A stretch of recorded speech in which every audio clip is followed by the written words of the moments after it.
cheeselings. It's cheese day. Got a few cheeses on the menu today, so there will be several videos upcoming.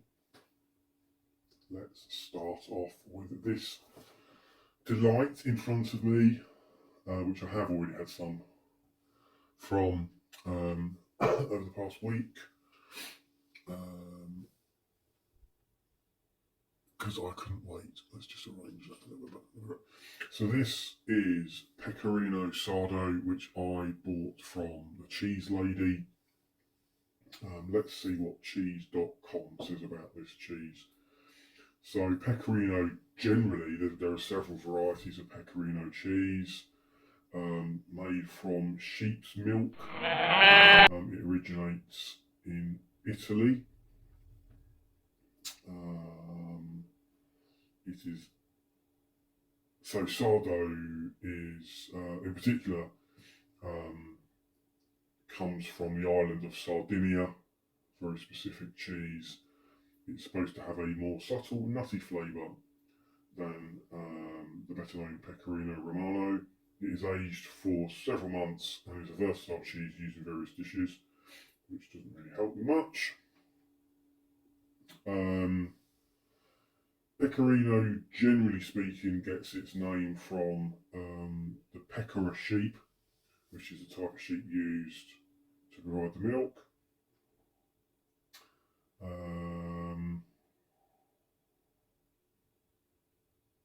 Actually, this says very little else about it. It is PDO cheese, it has PDO status. There's not a great deal of information, to be honest, so I suppose we better just get on with it and eat it. Let's have a look. So I've had a bit of surface damage with this one. You can probably see a little bit of the bluing on the rind. It's quite a hard rind. It's dimpled. Not quite sure where that comes from. It might be the wrapping. I guess it's some kind of wrapping, or not really sure. Maybe a pattern from the matting it sat on. Not really sure. But anyway, you can see the stamp in there into the rind, but then there's also some bluing on the rind, and it has actually contaminated the surface of the cheese. When I opened it, it was contaminated a little bit. I've done my best to scrape it off. Some of it has got into the cheese. You can see some characteristic holes and pitting in the cheese. The blue has managed to infiltrate its way into there. I have done my best to scrape it off and carve it out, but I haven't been entirely successful. The cheese itself is pretty hard, really quite difficult actually. I mean, it's giving a little bit there, but that's because it's on the edge. It's quite a difficult cheese to press my finger into.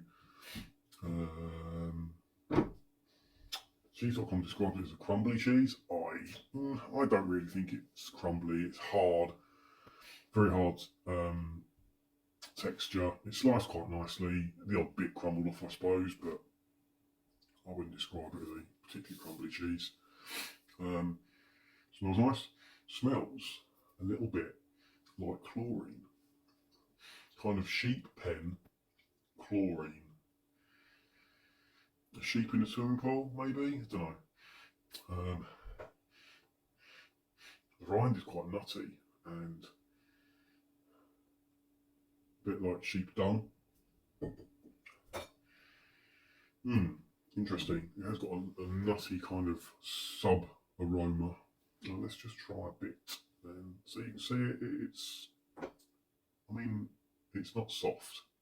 It does kind of crumble when I break it in half.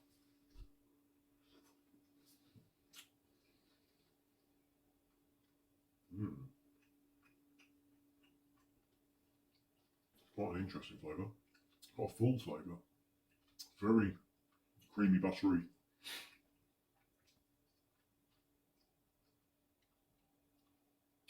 I'm not really getting any sheep. Tiny little bit of sheep pen there.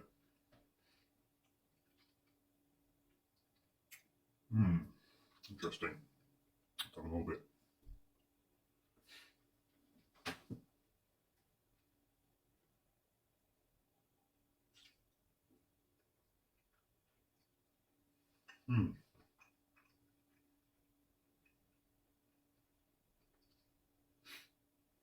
It's got an interesting, almost powdery, it's not texture, but when you chew it, it becomes almost, it feels almost powdery in your mouth, against your tongue. There's a hint of nuttiness, a hint of sheep pen. I'll try a bit of a rind on, I think. Not what I'm supposed to.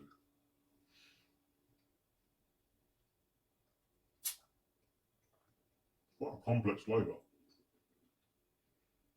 Overwhelmingly buttery.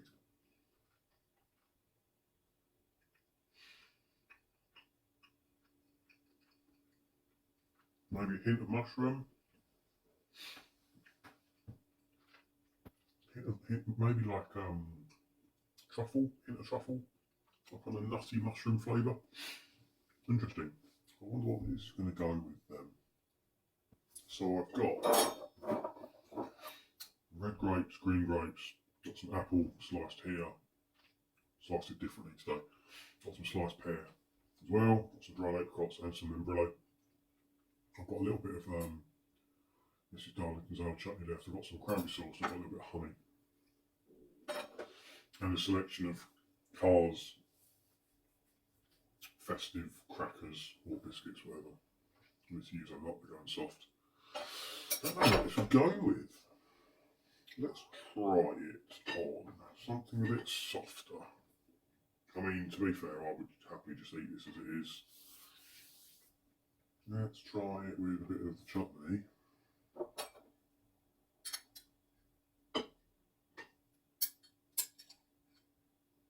Let's have that bit of chutney. Oh, let's have a bit of honey. The honey has been in the fridge, so it's kind of set a little bit. I don't know what these crackers are. I'm not sure what this one is. It's like a wholemeal Jacob style cracker.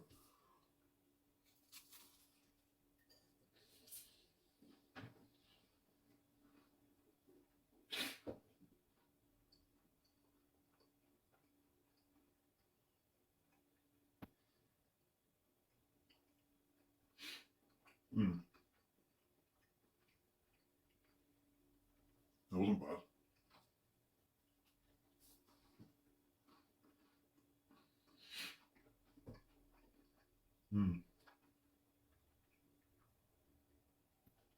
I think because of the hardness of the cheese, you need a cracker that gives a little bit. It's kind of on the softer, crumblier side, like this, whatever this is. The Jacob's cracker would probably be quite good.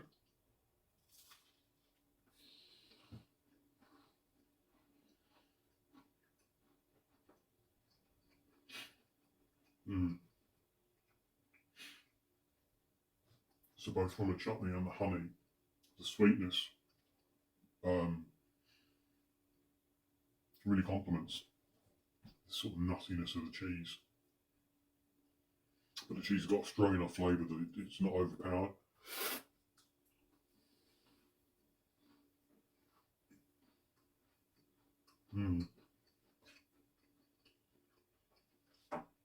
It's tasty. I do like this cheese. I can see why it's so popular. A little bit of curry sauce.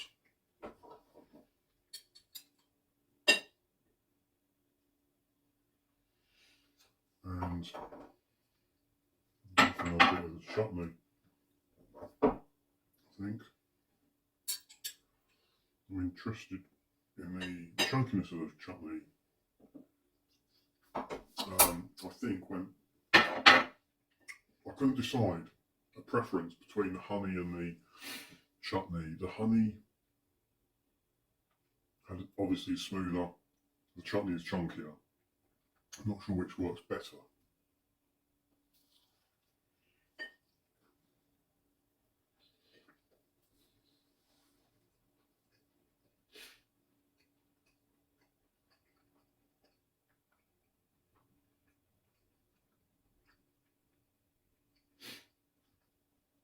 Yeah, although the chunkiness of the chutney is quite good. it's just a bit sweeter than the honey. It's sharper, tangier than the honey. The honey is a nicer, simpler sweetness, and it works a lot better, I think. The cheese is complex enough. You don't want to add more complexity to that with something like a chutney. The honey works perfectly. So let's just try it with the cranberry sauce. And again, this cracker, whatever this one is, some kind of, I don't know, oatmeal, no, wholemeal ground, I don't know, whatever. It's good, it's nice. Soft and crumbly.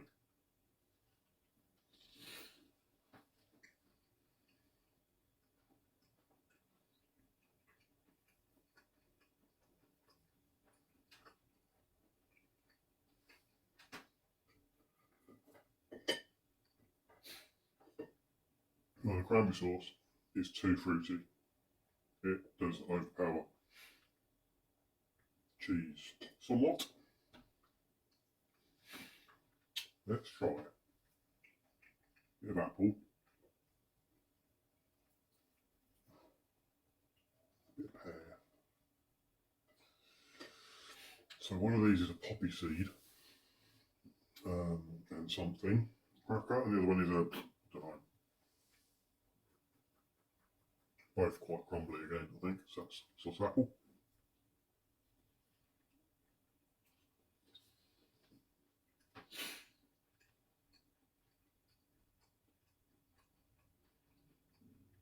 I mean, that's a digestive style, wholemeal digestive style biscuit. A little bit too soft for this kind of cheese, and the flavour of the digestive is too overwhelming, especially with the apple, the fruitiness of the apple. I can barely taste the cheese.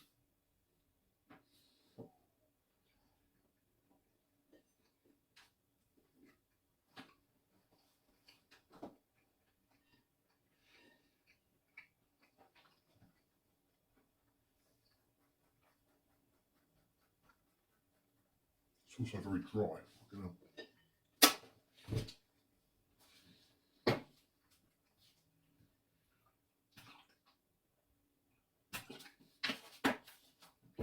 Sewage water. Right, so let's try this poppy thing, poppy bake or whatever it is with a slice of pear.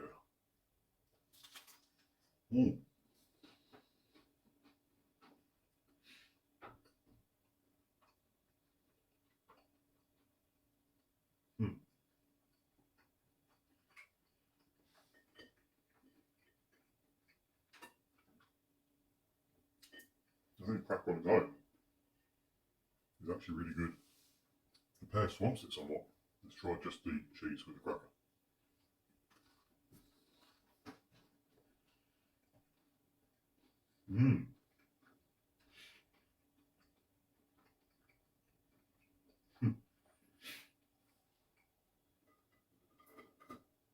That's surprisingly good.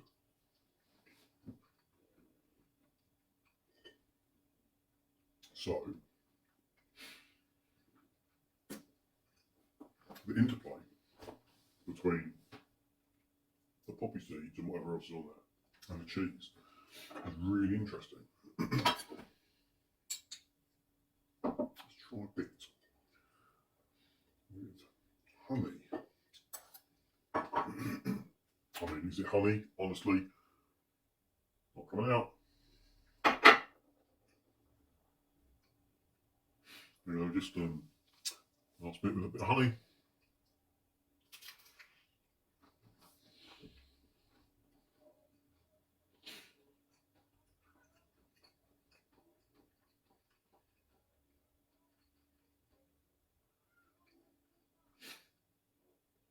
That's really nice.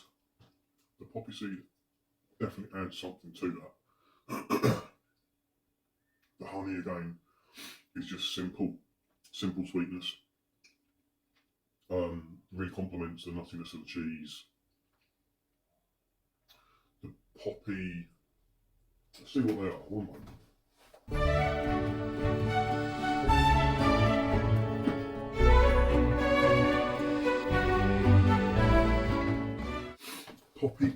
sesame.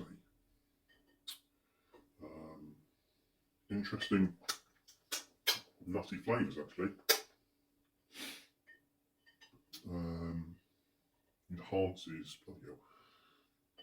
Enhances the nuttiness of the cheese. Right mess.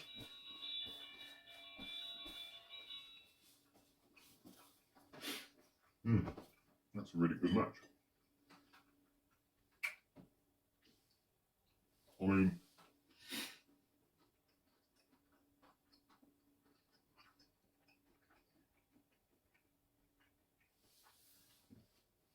there's nothing wrong with eating this cheese on its own,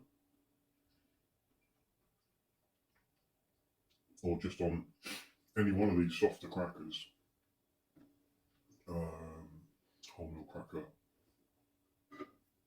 whatever they are, a plain or very lightly seasoned crumbly cracker. The poppy seed cracker did work particularly well. I really like that with just a smear of honey. That's what I'd recommend. I'm not going to do any more. I'm not going to blather on. Keep these videos quite short. Gorgeous cheese, absolutely gorgeous cheese. It'd be interesting to taste some of the other Pecorinos for comparison. Right, on to cheese number 2. Nom nom nom.